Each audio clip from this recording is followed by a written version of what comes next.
మీద అనురక్తి ఉండి మీరు రామకథని స్మరించడం అలవాటు అవ్వాలి కానీ రామకథా స్మరణమే చాలు మహామంత్రమై మీకు కార్యమును సాధించి పెట్టగలదు. కాబట్టి సుందరకాండలో రామకథా వైభవం ప్రకాశిస్తుంది. రామనామ వైభవం ప్రకాశిస్తుంది. రామనామం ఎంత గొప్పదో సుందరకాండలో 1కి 4 మాటలు నిరూపిస్తారు. రామ కార్యం మీద వెళ్ళేటటువంటి వాళ్ళకి కించిత్ మీరు స్వాగతం చెప్పి వాళ్ళకి మీరు ఏదైనా చిన్న ఉపకారం చేద్దాం అనుకున్నారు, మీరేం చేయలేదు. ఎందుకంటే మీరు చేయడం అన్నది ఎప్పుడు పూర్తవుతుంది? మీరు చేసింది ఆయన పుచ్చుకుంటే. ఇప్పుడు నేను ఆయనకి భోజనం పెట్టానండి అన్నది ఎప్పుడు పూర్తవుతుంది? మీరు పెట్టిన భోజనం ఆయన తింటే. కానీ త్రికరణ శుద్ధిగా పెడదామని మీరు అనుకున్నారు అనుకోండి, పెట్టకపోయినా పెడదాం అనుకున్నంత మాత్రం చేత దాని ఫలితం ఏమిటో రామకథ చూపిస్తుంది.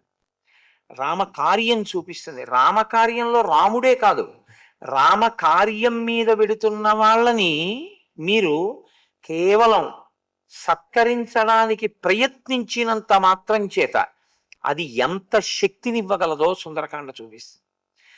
కాబట్టి సుందరకాండ రామ వైభవాన్ని, రామనామాన్ని, రామకథని చెప్తుంది. ఇంకొకటి మీరు గుర్తుపెట్టుకోండి, మనకి అథాంగ పూజ అని ఒకటి ఉంటుంది. అథాంగ పూజ అంటే పురుషస్వరూపంగా మీరు ఈశ్వరుణ్ణి కొలిస్తే, అంటే ఈశ్వరుడు పురుషుడా, ఈశ్వరుడు స్త్రీయా? అంటే ఈశ్వరుడు పురుషుడు కాడు, ఈశ్వరుడు స్త్రీ కాదు, నపుంసకుడు కాడు. స్త్రీ పురుష నపుంసక మూర్తియును కాక, తిరియ అమర నరాది మూర్తియును కాక, కర్మ గుణ భేద సదసత్ ప్రకాశి కాక, వెనుక నన్నియుతానగు విభుతలంతో అంటారు పోతన గారు. అలా అసలు స్త్రీ స్వరూపము కాదు, పురుష స్వరూపము కాదు. మీరు ఏ రూపంగా పట్టుకుంటారో, మీ మనసు ఎలా పట్టుకోవడానికి ఇష్టపడుతుందో అలా మీరు పట్టుకుంటారు. ఒక్కొక్కరికి అమ్మగా పట్టుకోవడం తేలిక, స్త్రీ స్వరూపంగా పట్టుకుంటారు. ఒక్కొక్కరికి తండ్రిగా పట్టుకోవడం తేలిక, పురుష స్వరూపాన్ని పట్టుకుంటారు. ఈశ్వరుడి రూపాన్ని పట్టుకోవడం మనస్సు యొక్క స్థితిని బట్టి ఉంటుంది తప్ప పట్టుకున్న రూపం ఈశ్వరుడు మాత్రం కాదు. ఎందుకంటే చిట్ట చివరికి వీలేది ఆయన స్వరూపం నిర్గుణం, మీరు అందులో కలిసిపోయి ఆ స్థితిని అనుభవించాలి.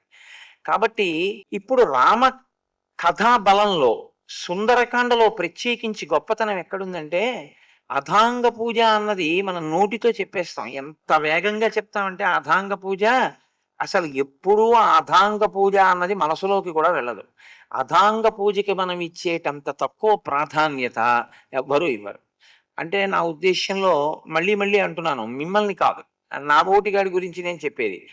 అథాంగ పూజ అంటే పాదముల దగ్గర నుంచి తల వరకు, పాదముల దగ్గర నుంచి తల వరకు పూజ చేసేటప్పుడు మీకు విగ్రహంలో కనపడవు ఇవన్నీ, చాలా కష్టం.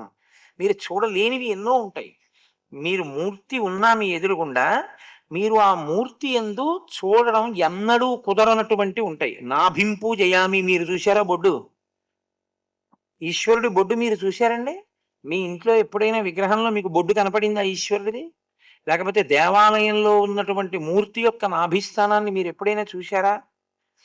కటింపు జయామి, నడుం భాగం మీకు ఎప్పుడైనా కనపడుతుందా? ఈశ్వరుడి వస్త్రం కట్టి ఉంటుంది, ఏ నిజమూర్తి అభిషేకంలోనో కనపడచ్చు.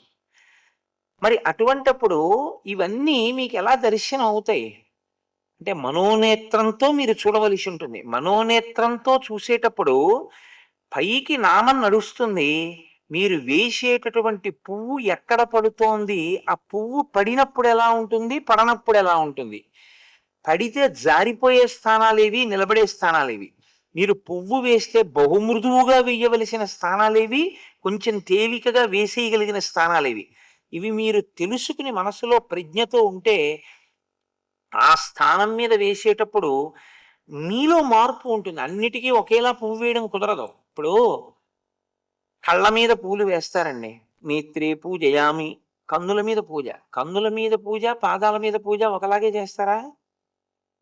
ఇక్కడ ఇలా వేసేస్తారు, అక్కడ అలాగే వేసేస్తారా? ఆయన కంట్లో తగలదు.